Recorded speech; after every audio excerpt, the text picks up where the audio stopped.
their diaspora is now supporting the local team. Their diaspora working with the Googles, they are coming back to take on roles that can scale them.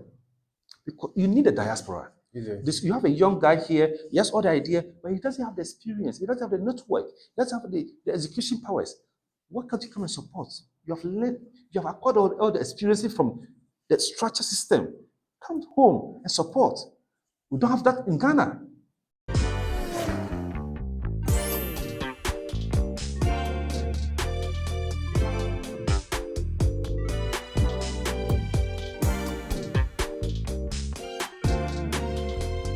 Hey everyone, my name is Adrian and welcome to the Sound of Accra podcast. And if this is your first time watching, this is the show where we speak with top Ghanaian founders, entrepreneurs, and creatives worldwide with the aim of leaving you behind with meaningful takeaways that you can apply in your life, business, and your career.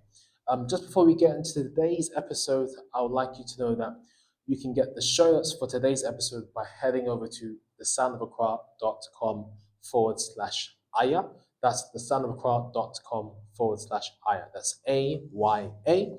If whilst you're watching on YouTube, please give us a like, subscribe, leave us a comment, let us know what you think of this episode. For those of you in the podcast platforms, a 5-star review is very much appreciated. So today I'm sat here with Eric Annan. He's the founder of Aya, also known as Ayagigs. Ayagigs and Aya, same company? Or? Yeah, Aya is the company. Aya is the company. Ayagigs is the product. Okay. All right, great. So they had it from the man himself. So he's the founder of Aya, and basically they are a Web3 marketplace. Is that correct? And they help early stage startups and small to medium sized businesses find the right talents to supercharge their business. Is that correct? That's very correct. Fantastic. Yeah, welcome back into the show, Eric. Thank you so much for coming back on. Thank you for having me again. Yeah, it's great. Beautiful show. Thank you so much. It's great to finally see you in the flesh. I know we bumped into each other at AGR, Africa Global Radio, but it's great to see you in the flesh and actually interview you in person, which is what I promised that I said I'll do when I come to Ghana, and here we are doing it. But yeah, Eric has been on the show previously, but I wanted you, for those of you who haven't heard from Eric or seen him, I wanted you guys just to feel and see his energy and his wisdom and his knowledge in person, because I think it's just a must. So yeah, Eric, how are you doing? What have you been up to? Not bad. Yeah. It's a new year.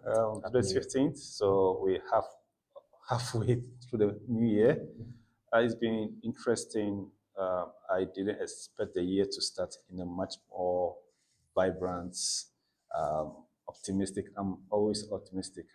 One of my traits as an entrepreneur is always been, I call myself defiant optimist. Defiant optimist. And so the year has been incredibly awesome. Meeting new people. I've bumped new people that I never thought I could meet. 1st of January, I went to Accra Connect. I met incredible people, and for me, I think it's a sign of a great year. We can only be hopeful for what is ahead of us. Wow. I don't think I could have said that any more better. There's lots to hope for and look forward to in this 2023 year.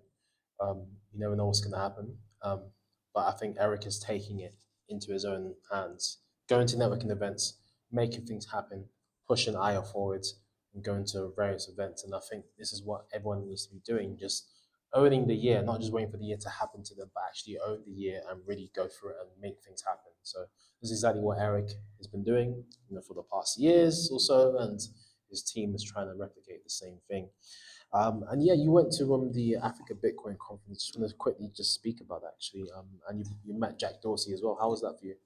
Yeah, so if you are in my shoes, trying to build a complex problem that we're trying to solve, and you're in Africa, you're not privileged to be in San Francisco, you're not privileged to be in Atlanta or London or India, Bangalore, or Sweden, where things happen, then you need to ask yourself 2 questions.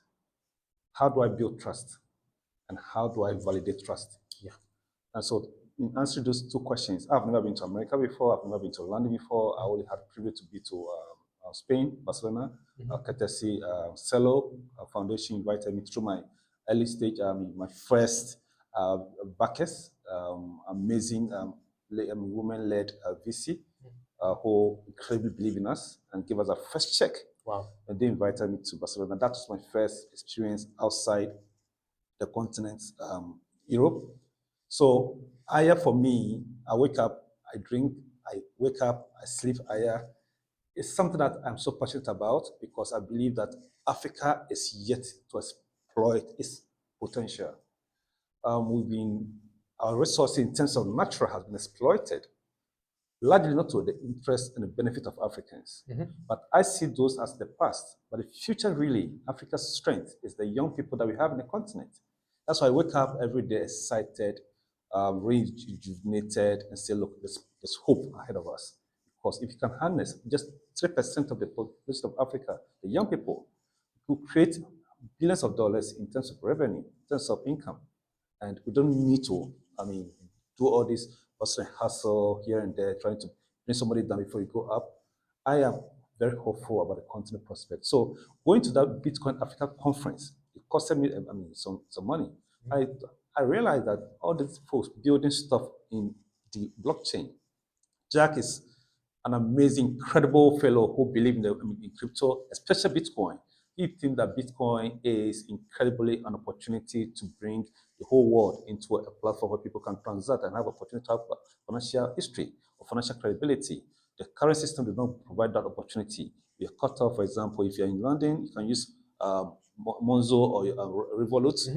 If you're a black man, PayPal doesn't work in Ghana. Absolutely. So if you're a talent, you want to work remotely, there's likelihood that getting payment to your account locally, you have to go through difficulty. Absolutely. So Bitcoin provides that opportunity. The blockchain provides that opportunity. So seeing Jack Dorsey coming down to Ghana and other couple of guys building the to myself, you need to be there. Unfortunately for me, one of my mentors and advisor, Wale Ayintonye, who works with SC Global, and I also happen to work with Jack's company, Square, and Cash App. A very amazing gentleman, and also once upon a time worked with Flutterwave of their global director of compliance. He intimately connected with one of Jack Dorsey's inner circles. Wow. Hey, Eric, I have a friend, they'll be in Ghana in December for some conference. I know you're a great guy. I want you to help them to understand the system. So he made a introduction to Jack's personal assistant. Wow. Called Holly. Okay. And then we connect on LinkedIn. I got it. Holly asked question. You need to do this. This one. Ghana's an incredible place. Culture is beautiful. We're open people. You can greet anybody with your hand. Right. You can hug. We're open society. Food is great. You can taste our jollof rice if you want to. So that tweet from that Jack, right? Exactly. So I got it. That transition. So by the time they come in, I knew that Jack was. I knew that he was coming with his team. Okay. And he came with his team. Yes, he came. Just himself. I think there were more than 10 people from Square. They came as a team in Jack. So I had the first privilege through Holly to actually have engagement. I spoke with Holly, I spoke with Jack. Holly was there as well. Yeah, Holly was. She is more or less the chief of staff. Okay. Ensuring the executives are well catered for. Their movement, everything. And I had a privilege. And that's what one network and building your public profile means. For me as a child growing up, one that stood out for me was not to deny and do anything that will damage my name, Annan. Because it's a name that opens doors to me. My father told me that 3 things that will stand out for you or stand up for you is don't steal, don't lie, and don't be jealous. This thing has been part of my formative. It's part of my values. I don't compromise. It's my deal breaker. So long as trust, I see that there's a bit of compromising, I'll leave the table. Even if it's $1 billion, that's the next step I'll leave. Absolutely, because it can cost you everything. Exactly. In the long term. So for me, anytime I build a relationship, I don't just build a relationship for the sake of building a relationship. I build a relationship as a bridge, not as a wall. So we may not be in good terms today. It doesn't mean that tomorrow the bridge cannot, embrace us or contain us. So I build relationship with intention. I'm very intentional. I'm very deliberate about everything I do. I'm a human being, right? I'm not 100%, but there's some things that I know that once you compromise, you're done. For me, trust is currency.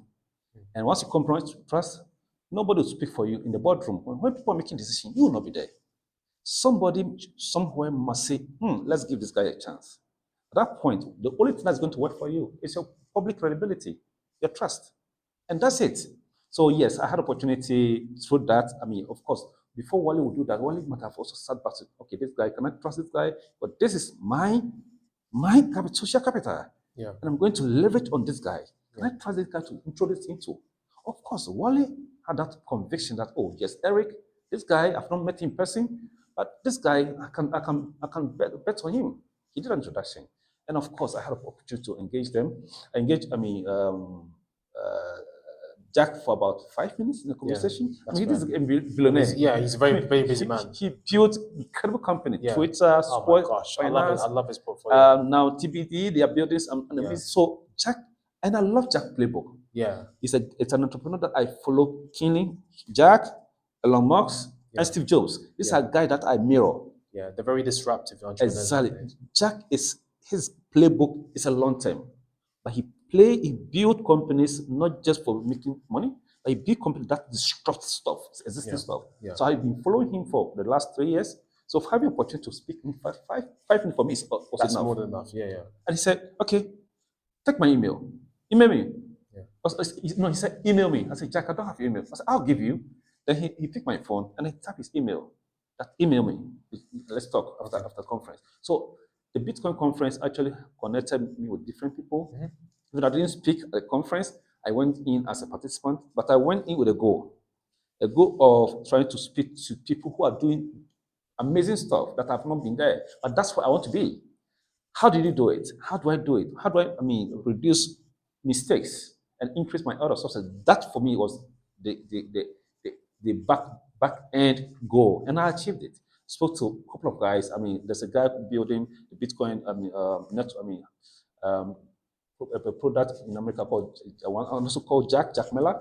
I had also the opportunity to speak with him. I spoke with Jack Miller. He's building one amazing. I just forgot the product, but he's built an amazing remittance play using Bitcoin to do remittance from America to Africa. Wow. Which I think was using Bitcoin. Yes, using Bitcoin. That's great. Which I think was incredible. Yeah. I also had the opportunity to speak with one guy, also in New York. They're also building an educational platform so a lot of Americans to train talent. Mm-hmm. I mean, but I think the conference had 80% of the participants from America. Whoa. Oh yes. All the names in crypto, Bitcoin, they all came down to Accra. Finance people. No, I mean it was pure Bitcoin.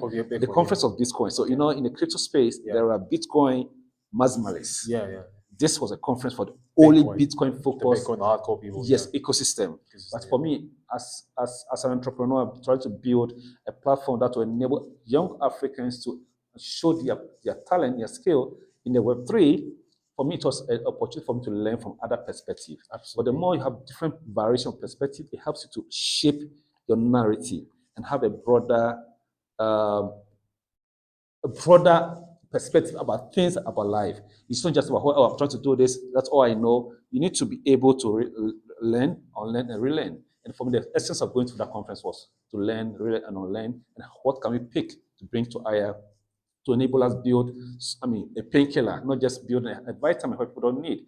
We are asking ourselves, how do we build a solution that will be a disruptive, that will really make someone say, if I don't use Aya, I'm going to delay for 2 hours. And if I delay for 2 hours, it's going to affect our revenue. That's the whole, every day, that's what the question is asking is, how do you build a solution that will enable founders reduce time and increase their productivity?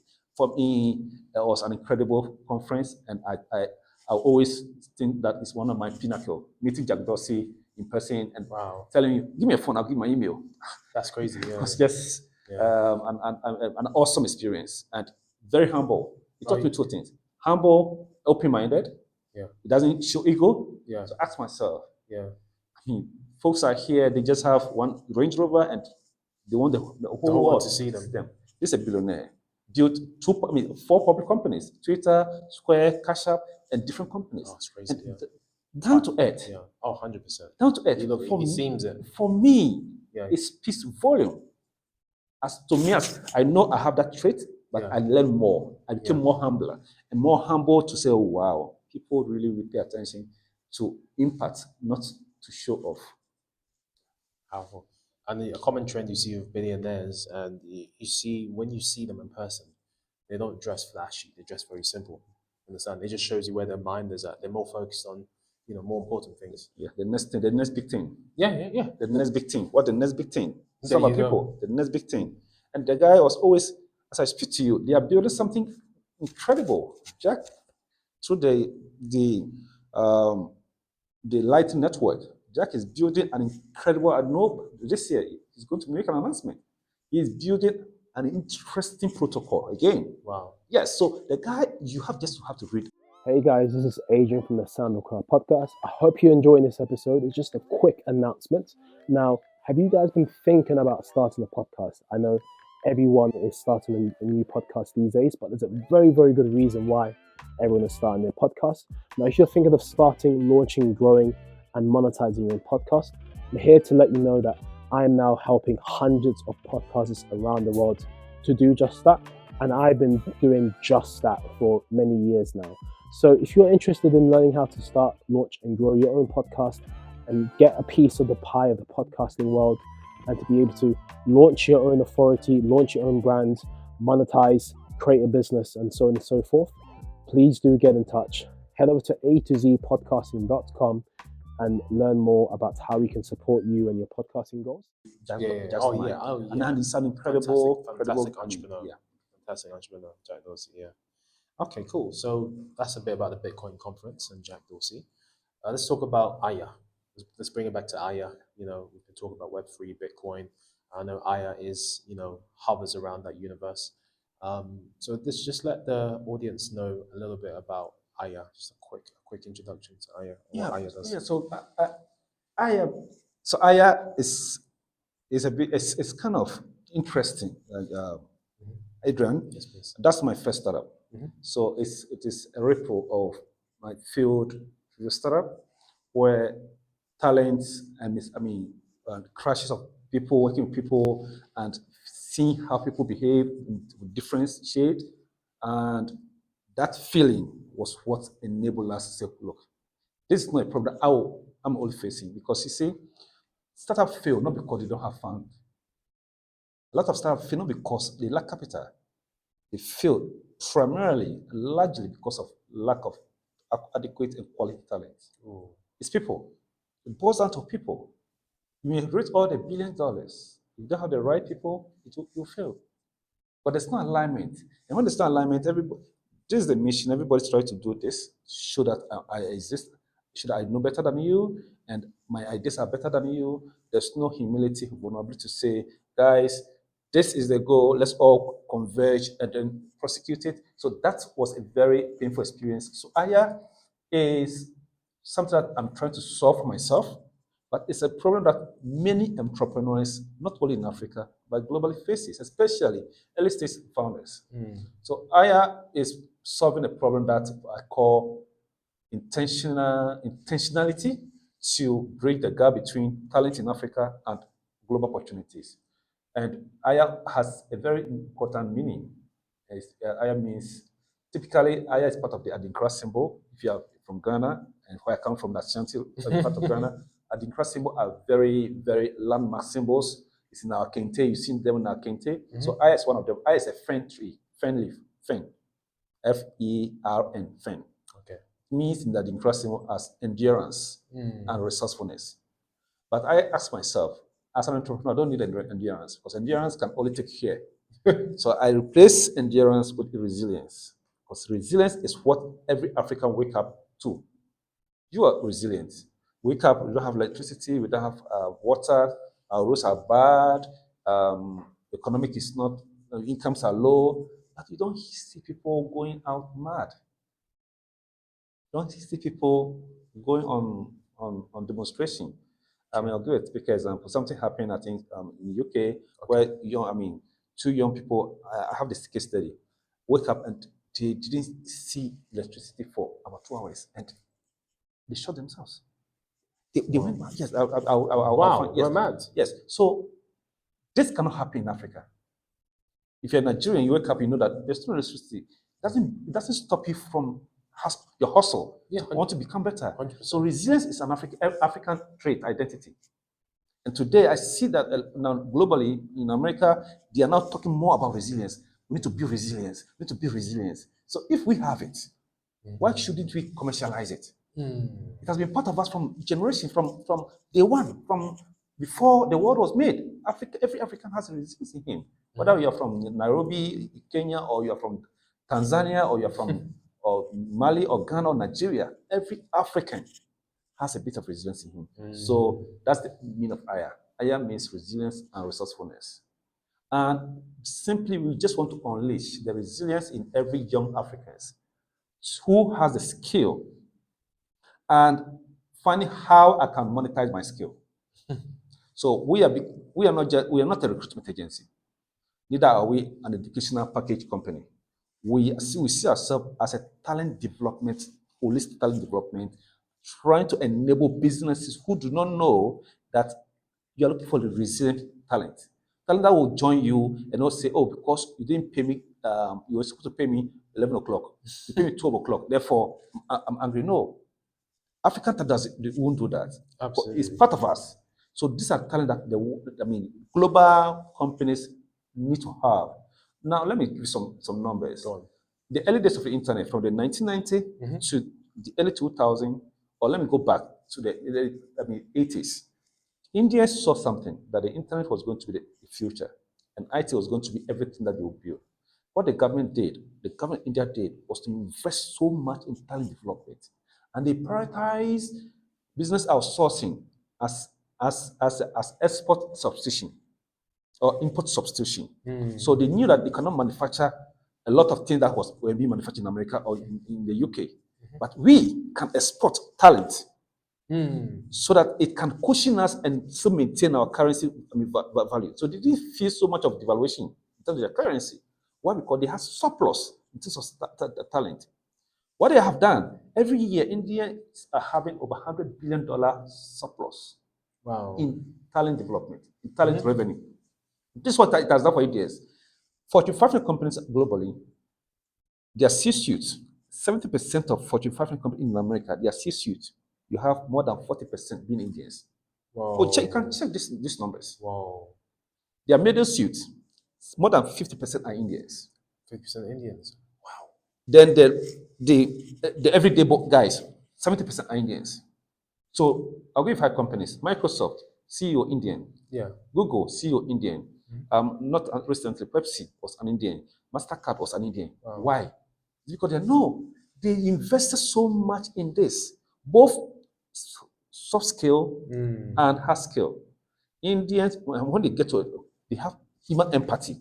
So you can see, it's reflecting Microsoft. Microsoft used to be a aggressive company. So we are profit. The new guy came in, he toned down the culture and then used the human approach. Look at Microsoft. Microsoft is just shooting at all the corners, right? The same applies to Google. So Indians have done something incredibly well, but they did all these things in the Web2. Yeah. Now this is the Africa's time. India and China did it in Web2, where everything were controlled by the big tech. But now the Web3, which we are going to talk about, I believe, Africa has the edge. We have comparative advantage over India and China. You know why? Why? The last 3 years, blockchain adoption, vis-a-vis crypto payments, Africa has seen more than 2,500% growth in terms of adoption, more than India and China combined. This is a signal. But the young people have seen that we can actually build our own economic future with blockchain and cryptocurrency assets. We don't need to wait for our government to build all the infrastructure. Decentralization have come for us. So that's why I believe that Africa has the best chance to actually replicate what Indians did using the Web2 to ship or to supply. But good news is, we don't even need to ship them to America. They don't need to live as brain drain. Yeah. What we need to do now is I wrote about it about 2 months ago, I call it brain export. Yeah. Because COVID has given us a new template, a new playbook. You don't need to be in Silicon Valley to work for a Silicon Valley company.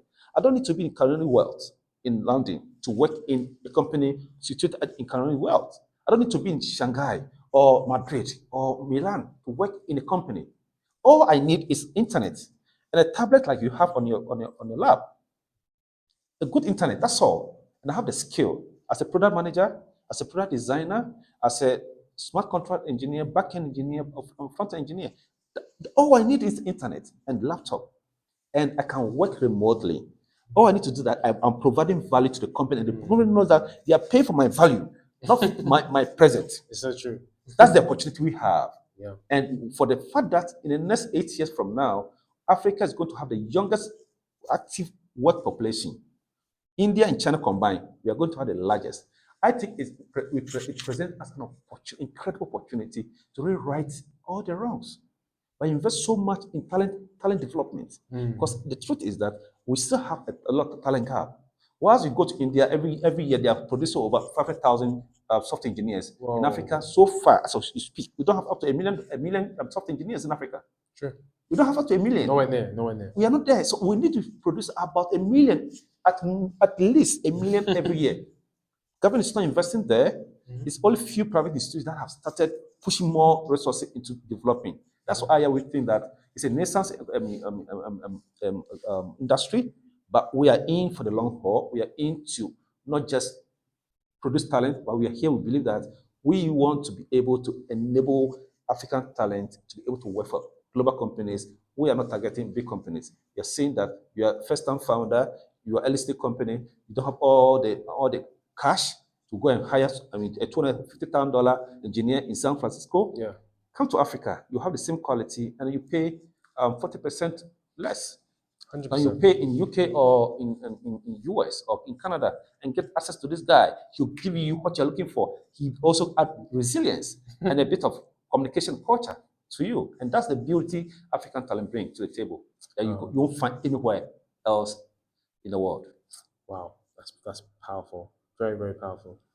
I mean, African talent. I mean, we're so blessed with so many talented young people, and I feel like if we just give them the platform, they can go out there and shine and even compete with people in the West in even the same kind of jobs, or even excel, or even do it better. Because, like you said, it's the resilience, the hunger, the passion, the desire that they have that you don't see anywhere else. You don't see anywhere else in the world, in different continents. Okay, so let's talk about the talents. While we're talking about the talent, can you tell us through some of your talents that works for Aya? What countries are they from, and what countries are your clients from as well, typically? Yeah, interestingly, the way I work with value. I am biased towards value. I'm not biased towards country or tribe or race. All my startup, what I try to do, I'm very huge on diversity, inclusion, not just inclusion. I believe in inclusion where people are given opportunity to speak without being feeling that I'm going to be punished. I'm very strong on that. So I don't work. And people that I work with, largely they're Nigerians. I work with Zimbabweans, South Africans, Kenyans, Ugandans, Rwandese, Cameroonians. I've worked with anybody. Even Indians. I mean, a lot of my friends are Indians. I mean, so yeah. So currently, our talents largely are from Nigeria. Because take it or leave it, Nigerians, they have this spirit that we don't find anywhere in Africa. Yes, we are all resilient, but Nigerians bring extra color. It's another level. Their drive, their willingness to learn. You are telling a Nigerian something, he doesn't know. Okay, show me, I'll do it.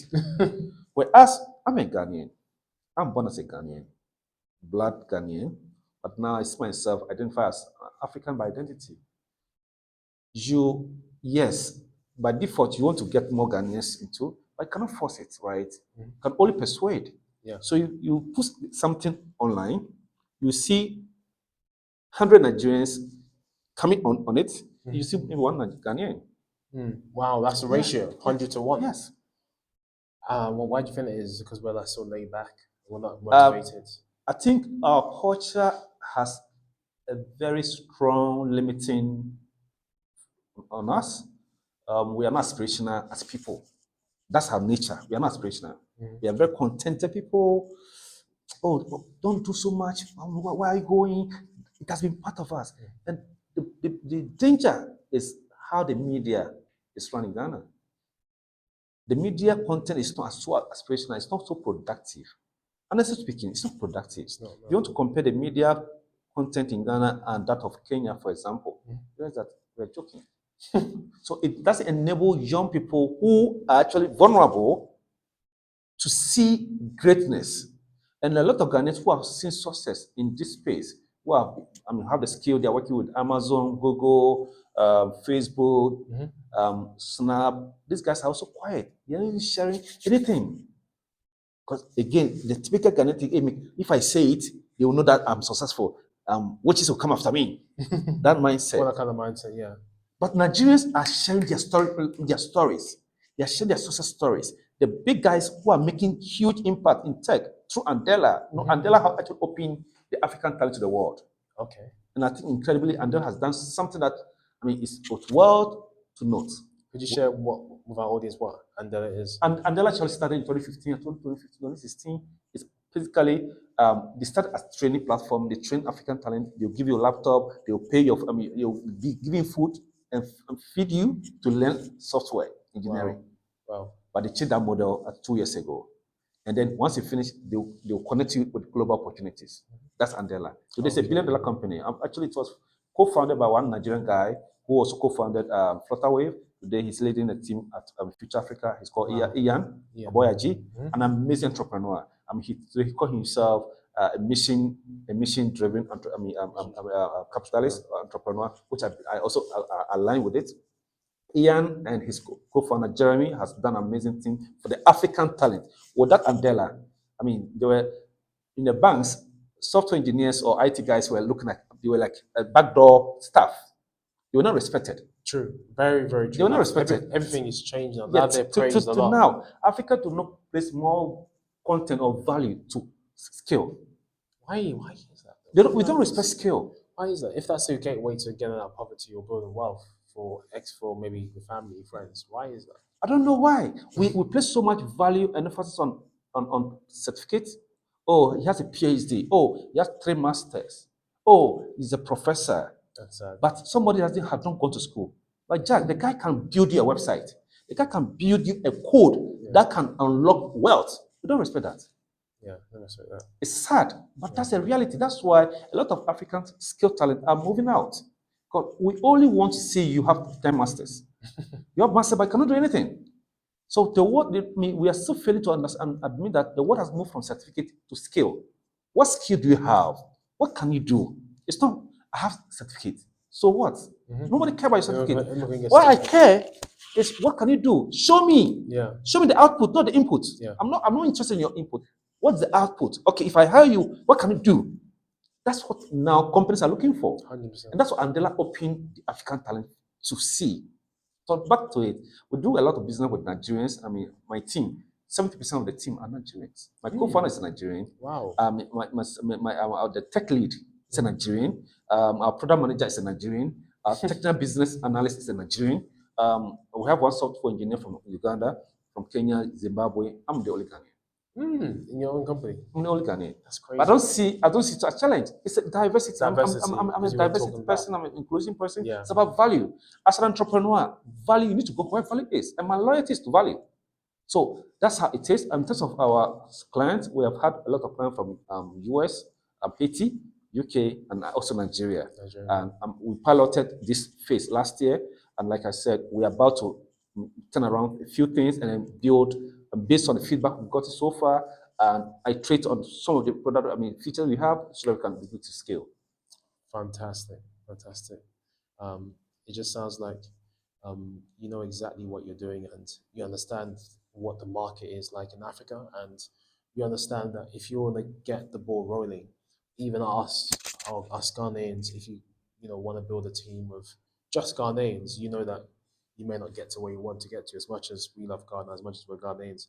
But for you, it's important, not just from a diversity, equity, inclusion perspective, but in terms of getting the right balance of different skill sets and knowledge. You have to not just have Ghanaians in the team, but maybe Nigerians, maybe Kenyans, etc. So you can have not only that diversity, but also, every player in the team playing the right position that they need to do to score the goals for Aya. Yeah, it boils down to, so you're a startup. The only thing you are fighting, you are working against time. Yeah. You have 24 hours, just like the dude in San Francisco. What we are building is not novel, so to speak. We are only trying to do it better, right? So you want to scale. But how do you scale such that you not also injure trust and not waste people's time? So it's all boiled down to people aligning, understand that this is the mission, this is what we want to achieve. We have this milestone to hit, and we need to do A before, because if you have 5 in a team, my input is somebody's output. Somebody's output is somebody's input. So the moment I slack, it affects every other person. So a week comes, nothing gets done.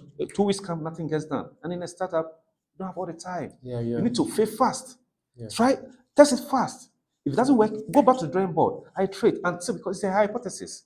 You need to be able to test the assumptions until you feel, oh wow, this is what is working. Now let's push more resources into it. So you don't have all the time.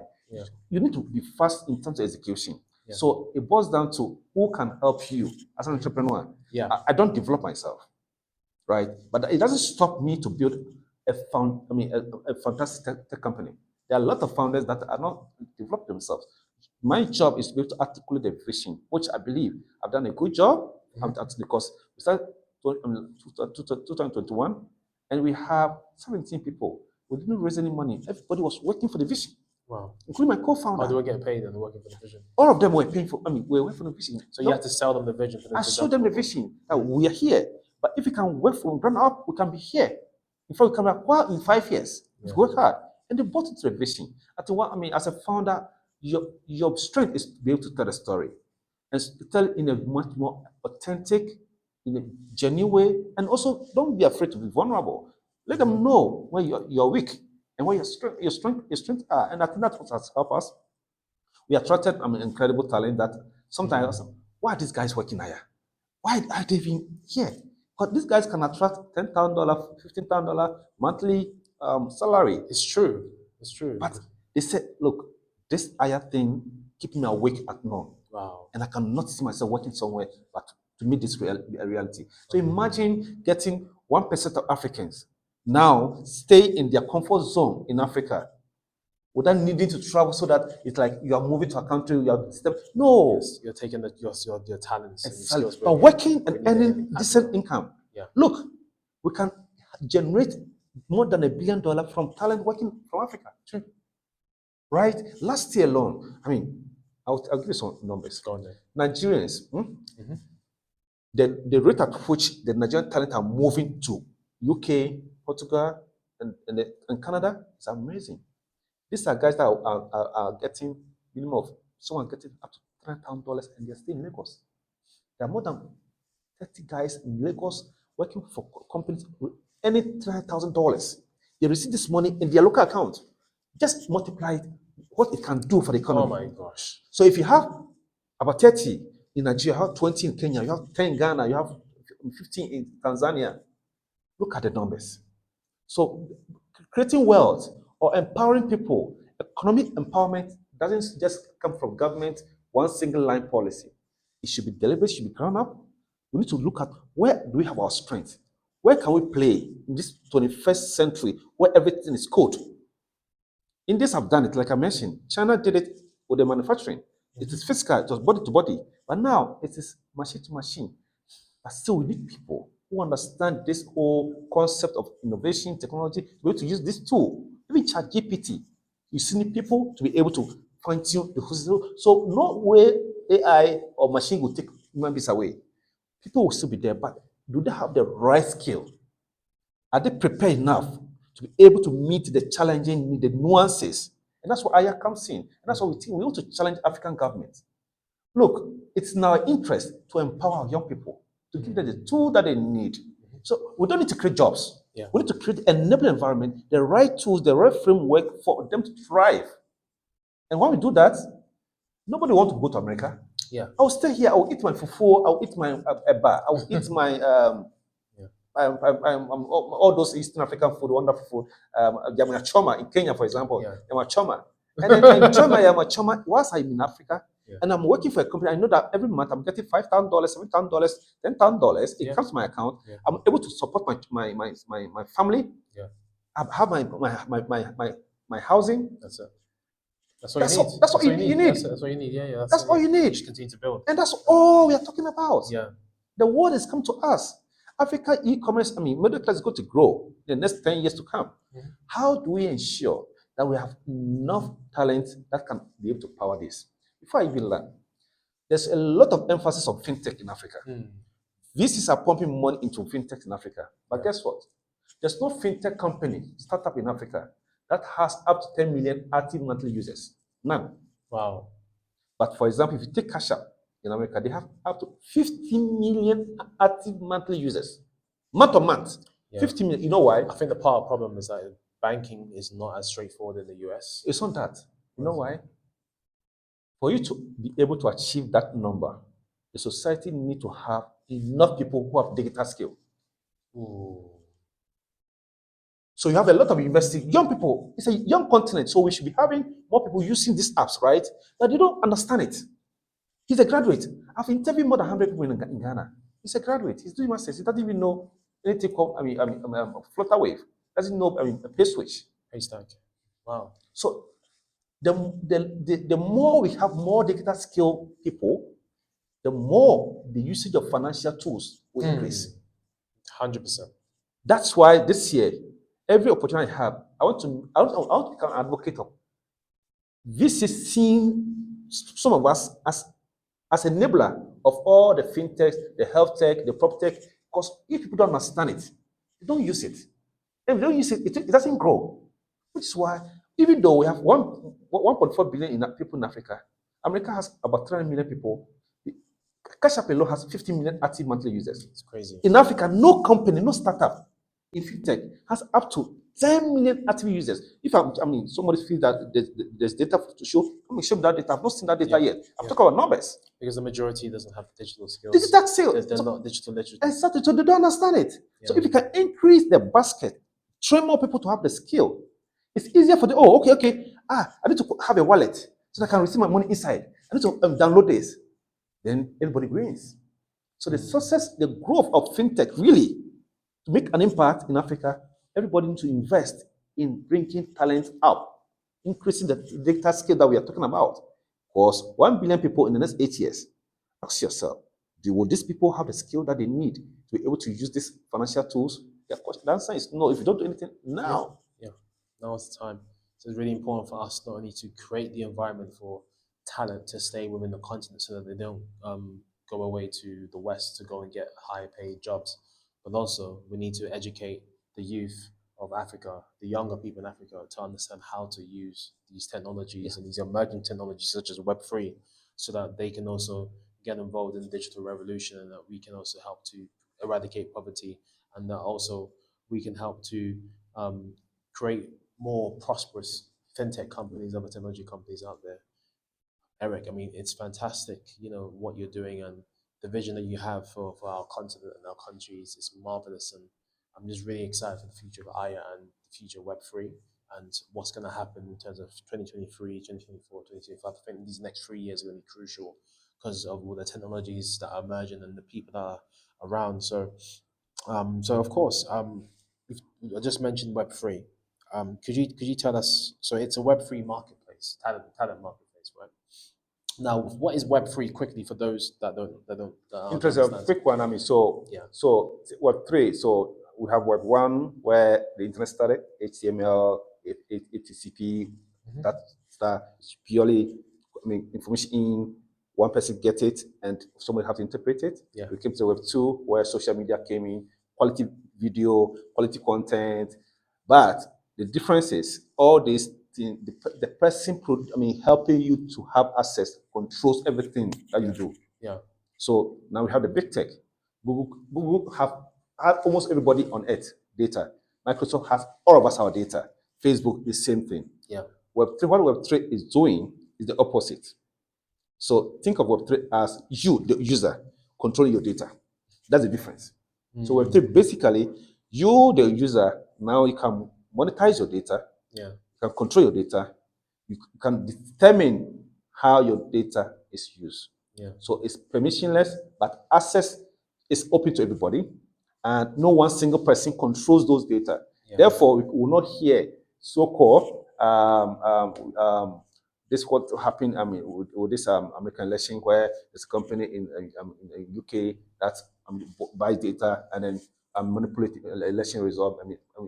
Polls. Absolutely. Yeah, exactly. Yeah. Because one huge organization control a lot. They know so much about us. Absolutely. One person, right? But Web3, the architect or the advocate or the proponent of Web3 believe that the future of the internet is where individuals have access, controls, and determine who to give access to our data. Yeah. So you have access to your data, you control your data, you know where your data is going, and you can decide to charge. And your content that you create, for example, I create something on Facebook owns it. But now with Web3, I can create my content, I can hold it, I can decide who to see it. So it's a beautiful piece of the future. So I don't want to be too much of jargon or technical. So just think of Web3. The difference between Web3 and the existing web that we know, social media. Let me just use social media as a typical stage of the Web2 where we are. You go on Facebook, you can do anything, you can stream a video, quality video, you can talk, WhatsApp call, all those things. It's the era of the Web2. In the Web3 that we talk about now, it's you now. All that you do on social media, you don't control the back end. Somebody knows, oh, Adrian does this, Adrian eat this one. Adrian went to Asanka local yesterday. Then Facebook, tomorrow he'll sell another advert for it to you. This time Web3 says that, okay, I have my data. I determine who should monetize my data. I can decide to monetize my data. So control now is in the hands of the user, no more the big corporate. That's the difference. Okay, so essentially, like having access to decentralized data, so similar to cryptocurrency, because it's decentralized, currency, rather than normal currency, fiat currency, centralized. They can control it. So mostly when you hear blockchain, Web3, so the word is being used interchangeably. Blockchain is the technology that's powering it, the decentralization. Now people have I think the last 3 years the Web3 has actually kind of tried to douse down the name blockchain. So it's just names, right? Crypto is just a piece. It's a product of the blockchain. Blockchain is not crypto. Crypto is not blockchain. Just like internet is not Facebook. Facebook is a product that used the internet to power it. Do you understand? So when you Web3, crypto, I'm not interested. Oh, no, it's a scam. People have this kind of misconception. Crypto is not blockchain. Blockchain is not crypto. But blockchain is a tool that has enabled decentralized financing, enable people to be able to create value on the internet. So the Web3, again, you can call it as the internet of value. It's basically like that. So now I can send something to you that you can monetize it, can put value to it. That, okay, this is your shirt. Let's put it on the blockchain. And let's put the value on it. So blockchain or the future or the Web3 is another way to see or look at it as internet of value. That's great. I love that word, internet of value, because Web2, where we are currently, is more IoT, Internet of Things. This is the revolution that we're in. Seeing there's smartphones, smart, homes and smart cars, etc. But now we're going to Internet of Value. That's powerful. And while we're on the topic of the future, how do you see the future of Africa? Because you mentioned in one of our conversations, you mentioned how Africa is going to play a key role in the Web3. I think if the future of Africa is quite interesting. If you're someone who always look into the future with excitement, you will now begin to see Africa with a different lens. I think that we talk a lot more about our negatives more than our positives. I know there are a lot of things that's not going on well, I admit, but in the midst of all these things, what are the positive coordinates? Number one, Africa is going to be home to over 2.5 billion people. It's going to be the largest continent and the youngest continent in the world. You have 7 continents, so I believe. I think so, it's going to be the largest and the youngest. Not only that, wow. Africa is going to be the home of the largest e-commerce purchase. People who spend digital spenders. We are going to have the largest. Wow. That's why having people to have the digital is key. So e-commerce is Africa. That's what today you have Amazon position themselves. Because these guys follow the data. They don't follow the noise. What's the data saying? Because that's in 5 years, 10 years, where is the money going? It's Africa. Africa is where China was 30 years ago. Now they've really taken over. Exactly. So the prospect for Africa is enormous. If you are diaspora, you are there, you think that the only thing you can connect Africa is oil, gold, manganese, timber. No, the opportunity we have is human connection, human to human. Now, business is no more B2B or B2C. It's H to H, human to human. And why are we going to have the largest concentration of human beings? It's Africa. So if you're a number person, you can extrapolate to see, okay, Africa is going to have at least 1 billion people in the next 8 years, only 8 years from now. Youngest. And these guys are going to purchase. They are going to buy phone. They are going to buy data. They want to be on TikTok. They want to be here. They are buying all these things. And if you have any business, what do you want to position it? It's from Africa. Yeah. So the future of Africa is the young people who are going to change the way we look or seen the last 100 years, where the architects of this continent, the leadership, continue to see us as objects. I see the future to be where young people are the subject. Yeah. They condition and train and determine, but they are now having a perspective, a global perspective. They see what's happening in China, they see what's happening in India, they see what's happening in San Francisco, US. They say, okay, how do you replicate this? I actually have the same skill. You know what? Let me just bring this up. Go on. I believe that the computer software skill has equalized everybody. Because when it comes to software, it doesn't matter whether you are black or white. It's the same code. It's the same code. And I'm also saying That's true. Web3 has powerful. actually opened Africa to recreate our economy. Do you know, America has 300 million people, one market, one currency, largely one policy or regulation for most things. Of course, every state have their own nuances. When it comes to Africa, you have 54 countries, 40 plus currencies, 40 plus market dynamics, 40 plus central banks with different monetary policy and fiscal policies. Now, imagine being a founder, an entrepreneur in Africa, have the same start with somebody in San Francisco or Atlanta, start the same business concept, the same idea, the same thing. Who has a jump start? It's the Americans. The guy, America, because he's not going to deal with 40 currencies, he's not going to deal with 40 markets, he's not going to deal with 50 plus governments. He's going to deal with one government, That's why it's so easy one to break currency, into America. one market. But guess what? Easier. Blockchain and cryptocurrency is reversing this. Today, I can set up a business. I can do business with anybody in Africa using cryptocurrency. Because it bypasses all of that. Yeah. So instead of African government resisting the posture that we don't want this, it's not going to work. Rather, I'll post it. Now, hey, sit back and look at it from a perspective. Oh, how do we connect? If indeed we want to empower our people, how do we use this innovation to change the 100 years artificial border that we have? Yeah. The 100 years bottlenecks in trade. Because the only way people progress is trade. Free movement, free trade. That's what Europe is. Europe. And that's what America is. America. Yeah. It's free movement, free trade. Fantastic. We don't have that in Africa. Yeah. And I think that blockchain and crypto or the Web3 provide us that. I can work with anybody in Africa and pay him with either crypto, Bitcoin, or stablecoin USDC or USDT. Yeah. It's dollar, but the dollar, I can use my city to buy that. So money is not even moving. So, for example, in Ghana, now look at our city. If the government decide to look into crypto, nobody will move fiscal, nobody will go to bank to buy fiscal dollar. You can use your city and buy USDT and then send to your supplier, whoever is in Banjul or is in whatever it is, without moving dollar out of the system. Yeah. So blockchain provides us an opportunity to reinvent, to change a lot of things, live from. Because we have everything to change our own destiny. Nobody's going to build Africa for us. Yeah. We have to build. And what kind of innovation out there that can help us do that? Blockchain provides that opportunity. Yes, we are here playing with it.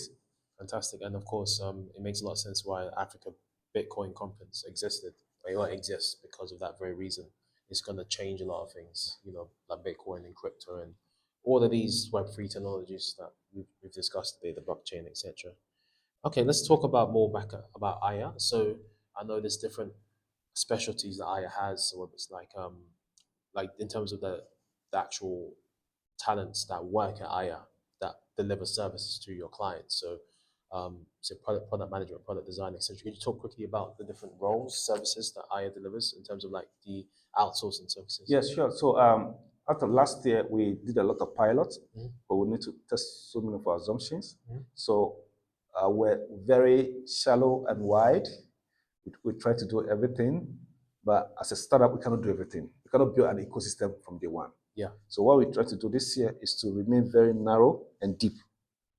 So we want to, restrict our services to 5 major tracks: product design, product management, back end, front end, and smart contract engineering. We believe that these are key for every startup to take off. Because if you want to build any product today, you need a product manager to do the customer interview, customer mapping, customer journey for you. You need a product designer to articulate that into a design framework. Absolutely. Then you need a front end, back end to be able to put. And then Web3, you need a smart contract engineer to be able to build your smart contract for you So you can connect in crypto. So these are key track that we want to go for, and that even determined our training that we have. Coinbase giving to their foundation gave us some support to train Africans. So initially, I wanted to just train 100 people.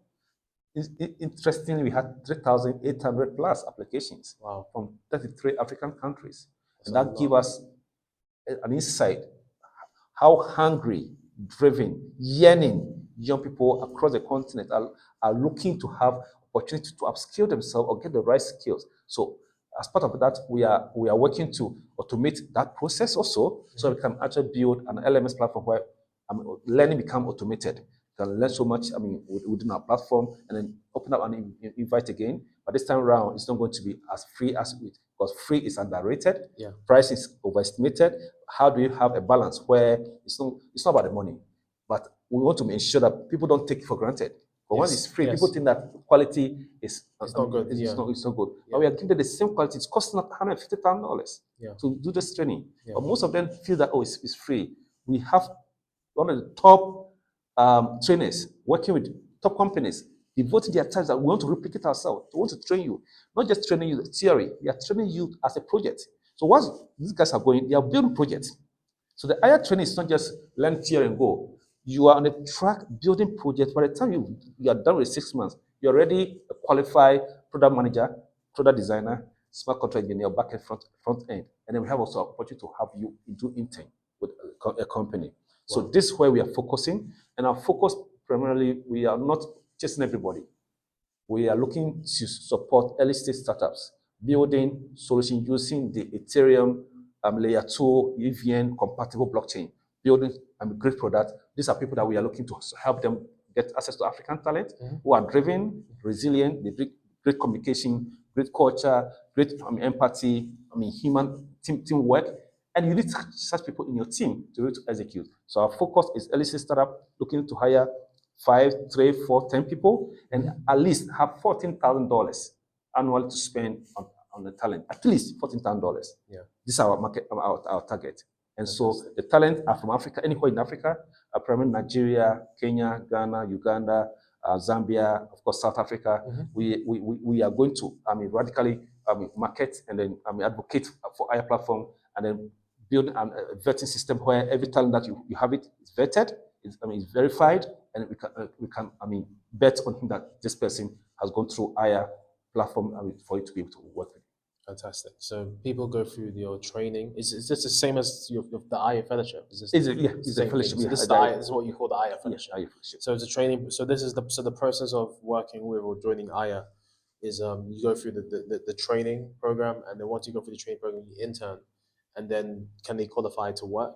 Yes. So there are already existing people who have the skill. Okay. So they join Ayagigs straight away. Okay. And those that need to delve into Web3, they are Web2. He's a software engineer, but he's in Web2. He doesn't understand the nuances. Blockchain, I tell people blockchain is more than coding. To work in Web3 or blockchain, you need more than the coding skill. Yeah. You need to have a bit of psychology, understand of psychology, people, finance, economics, cost. It's only technology that has so many feathers.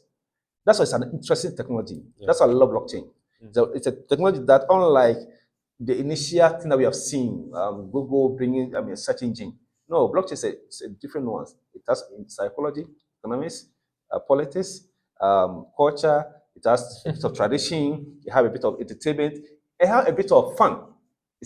So you need to have a different mindset to be able to work. So those that have a skill in Web2, they can join the Aya Fellowship once you open it up for the second phase, to also get the right understanding of how the whole blockchain framework work, the architecture work, how the Solidity work. It's not the same as just build, a normal fintech app out there. It's a different one. So we want you to join that fellowship so you can actually have the understanding. Because whether you really like it or not, the future is Web3. Absolutely. Everything's going to be decentralized. Absolutely. Everything's going to be human. Wallet to wallet. Yeah. Very soon you'll be signing on a platform with your wallet.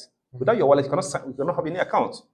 So that's the future. If that's the future, then we need to train more people to have the skill to be able to even use and even build their own companies. But fellowship is not just to help you get your skill and work. Yeah. We're just training you to become an entrepreneur, a founder, so you can build quality products and quality companies. So we have the soft skill, which we call the base, the problem solving, adapting, creating, and being empathetic. But we believe these are very key ingredients every human being to have to be able to become holistic, and be able to appreciate people's pain and put in yourself and work with people with not a missionary mindset, but work with companies with an ownership mindset. You're not working because you are getting paid. You're working because you believe that you're making an impact. That's the difference Aya do. Aya brings to the table. And this is why you still have people working for you, because they're not tempted by the big salaries from abroad. They believe that making an impact with working with Aya. And do they get shares as well? Oh yes, I'm a founder entrepreneur who believe in ownership. Okay. So and I believe that I don't believe in employee mentality. I don't work. People don't work for me. People work with me. We work together to create it. So everybody in my company in Aya is an owner, and there's a stock option for everybody. So long as you have provided value. Absolutely. And then, of course, it's spread over a period of time. You need to earn it. It's not free. Of course, you need to earn it, Of course, that's what's helping to keep them there. Yeah. And the fellowship, how many? You said you went through 3,800 applications, right? With the fellowship. How long did it take you to get through all of those applications? So basically, the Coinbase thing was announced in August. Yeah. So we put up the ad. Coinbase has supported Aya. We want to train people. Application open for 5 track. That's product design, like I said, management, back end and front end, and smart contract. And within a month, we closed the application. Wow. And we had over 3,800 applications. How long did it take you to get through all those applications, to shortlist? So once we closed the application, in September, and then we went through it, then we reached out to them. Congratulated them, hey, we got the application, blah, blah, blah. Then we did a general test to see, because it's not everybody who is, people applied, they are excited, but now the work has started. Are you ready to do the hard work? And then we screened it down to 1,000 plus. Wow. But interestingly, out of the 3,800 applications, we had 3,400 plus from Nigeria. Wow. That's crazy. That tells you why Nigeria is a focus. And that tells why Nigerian startup raised 1.2 billion plus in funding last year. Out of the 4-point-something billion that African startup raised. Yeah. I didn't see Ghana there. Yeah. That doesn't mean that Ghanaian startup didn't raise anything. Yeah. What it tells you is that investors look up for 3 things. The skill sets of the country, the drive of the country. Nigeria has it. 100%. They have to got more drive than us. The policy, Nigeria has got it right. Last year they passed the startup bill. It's one of the ambitious. Kenya has it, Senegal has it, and I think Algeria. Yeah. But the Nigerian one is the most ambitious. Wow. What is it? What is it consist? The startup bill or startup law today enable founders or entrepreneurs to build with some incentives. Investors have some incentives. But the government has seen that in the last 6 years, Nigerian entrepreneurs, young people, have created an economy that they never supported. So think of Paystack. Yeah. The exit of Paystack 2 years ago, 3 years ago, opened up new possibilities. Now, local, what the guys say, wow, we are missing out. So the fear of missing out came in. So Nigerian startup has taken shape. These are economy that has been created by young people. No support from those, old money. These are young people that were just hungry to do something. Yeah. They have the skill. They see Stripe being built by young people. They see Coinbase built by young people. PayPal Mafia, all these people. Yeah. And they have this the same software. That's why I said software code. It's a uniform opportunity. Black or white. You can do doesn't know whether you're black or you're white. It's standard. It's automatic. Agnostic. It's value. Yeah. Right? And these young guys, the Shola, the Ezras, the GB, the Ayagigs, created this whole startup. And today, it's a talk of town. If you go to Silicon Valley, everybody talk about Nigeria startup scene. So no wonder. So three things: the skill, the drive, and the policies. Ghana, we don't have that. No. You don't. I'm being very honest. I don't know how I should be diplomatic about this. It's true. The drive is not there. The interest is not there.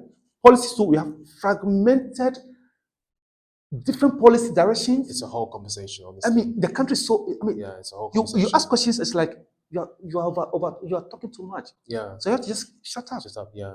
Sad. Do you get it? Sad, so yeah. Kenya is another vibrant. They have the skill. Mm-hmm. In fact, I think one of the quality software engineers in the continent, apart from South Africa, is Kenya. Because technology there is here. They started M-Pesa, mobile money in Africa. Yeah, They show the world that you can actually use your mobile phone as a bank. Yeah. So Kenya will give it to them. But if you take Nigeria out of it, Kenya, South Africa, Egypt now, and then add Uganda, Ghana is not what we found. I'm not saying we are not doing anything here. Yeah. I'm saying that the interest is not there. Now, one good thing is that is supposed to happen in Nigerians is that their diaspora is now supporting the local scene. Their diaspora working with the Googles, they are coming back to take on roles that can scale them. Because you need a diaspora. You have a young guy here, he has all the idea, but he doesn't have the experience, he doesn't have the network, he doesn't have the execution powers. What can't you come and support? You have acquired all the experiences from the structure system. Come home and support. We don't have that in Ghana. The Nigerians are doing it. Yeah. We go to Flutter, most of their growth executives have worked one way or the other with big tech, either in US or in UK. Yeah. They have the experience, they have the execution powers. They understand, okay, if you do ABC, you'll get this result. But for example, let's take me typically. I have not been to America before. Yeah. To be told, yes, I work with Huawei. I've worked in a structured environment. Yeah. But for about 4 years. So honestly, I have some experience. But it may not match on with somebody who has worked with Google, done all the stuff, understand the template very well, understand how this thing move the chess players. So if you get this guy join you, scale is faster. And everybody's wins. That's what with Aya, we think that initially every startup needs builders. You need a builder at a point before you invite the scalers. The scalers are the diaspora guys who have the experience to scale. That's powerful. For us to scale our startup to that level of, Revolut, Monzo, all these things. Stripe, name them. Yeah. Binance and Co. We need the diaspora. There's a next come in. stage to come Because in. they have the take over expertise. the builders, They understand how these guys play their card. To scale up. Yeah. To scale. So initially we will not afford them. But even to scale them to join us, we may not afford. We will not be able to pay that. But they need to come in with a mindset of ownership. Come, you have a stock option. Yeah. If you can scale this to where you can exit. Yeah. Look at OpenAI. 2015, OpenAI started as non-profit. They got, Elon Musk was a co-founder of OpenAI. He left. He left after 2 years. He left OpenAI? Yes, he left. Okay. Now they raised $1 billion initially from Peter Thiel and Co. The Microsoft comes in, puts in $1 billion. Yeah. And then, boom, 2022, ChatGPT comes up. Within a week, 1 million users. Today, 100%. I believe they have more than 100 million users. I'm sure. Users. Yeah. Now, a talk is ongoing for Microsoft to put in another $10 billion for 49 stake. Guess what? The valuation, $29 billion valuation. What? OpenAI. OpenAI. Now, imagine you are a founding team member, and you only had just 0.1% of the company. Oh, big share. So that kind of mindset we need to begin to have. Yeah. Abundance mindset, growth mindset. Hey guys, this is Adrian from the Sound of Accra podcast. I hope you guys are enjoying this episode. It's just a quick announcement. Now, those of you who may have been watching or following the podcast for quite some time now, I would like to hear from you. What do you think of our podcast? What topics do you want to hear from us more? What guests do you want to see? What kind of episodes would you like to see or hear? Please let us know. Drop an email to info@thesoundofaccra.com or fill out a short form in the description below, and me and the team will get in touch with you. Also, if you would like to sponsor future seasons, please do get in touch. Info@thesoundofaccra.com, or we'll drop a form in the description below, and we will be able to share some information and our decks in terms of how you can get involved in sponsoring a season. And finally, we're working on a paid private community where like-minded Ghanaian creators, entrepreneurs, and even others from the greater African diaspora can come together and up-level themselves as an entrepreneur, as a creative, as a creator, or as an authority in their industry, learning how they can, do better in their fields. Drop us an email, info@thesoundofaccra, or fill out the short form below, and you'll get more information about that coming soon in 2023. Thank you for watching. See you. Let everyone know where they can find out more about yourself, Eric Annan and Aya. Thank you so much, Adrian, for the opportunity again. Oh, you're welcome. I think it's been one of the very insightful conversation. You can actually find Aya. Aya is the company. Our website, our domain name is Ayagigs. So Aya, and then you add gigs. Yeah. .com. So the gigs is GIGX.com. So ayagigs.com. On our social, you can get Aya on Twitter. That is at Ayagigs. On Twitter, on Instagram at Ayagigs. On LinkedIn is Aya. On LinkedIn. Our website, we have our newsletter. You can sign up to our newsletter once you go to ayagigs.com. And sign up to our newsletter. We actually produce some very quality content to help you understand the process. We call it the building Aya from day one, how we are going around it. We also have a Twitter space. We run it bi-weekly on Tuesdays. In fact, on this coming Tuesday, we are running one Twitter space called the Building a Web3 Product. Wow. It's going to be an interesting conversation. So that's our social. Me personally, you can reach me on Eric Annan on LinkedIn. That's my name, Eric Annan on LinkedIn. On Twitter, I'm not too active on Twitter, but on Twitter, you'll find me E_Annan24 on Twitter. That's my handle so far. You can reach out to me on LinkedIn, just DM me. I'm more than happy to share whatever I know. If you want to find out about how to start a startup in Africa, enter the African tech scene, at least I've had the privilege to travel to about 17 African countries. Wow. So I'm well versed when it comes to the continent, understanding the nuances, the culture, the dynamics, the market dynamics. So I'm more than happy to share my little street and experience with you. I think as an entrepreneur, the only leverage you have is to share. Absolutely. And I'm more than happy to share what I know with anybody. Absolutely. So thank you so much, Adrian, for again inviting me on your show. My pleasure. I hope your Calendly link isn't too open so that you can have time for yourself and to build Aya. So everyone will be booking free consultations everywhere. yeah, sure. So nobody's busy. I tell people when somebody says, "Oh, you come and didn't say," nobody's busy. Yeah.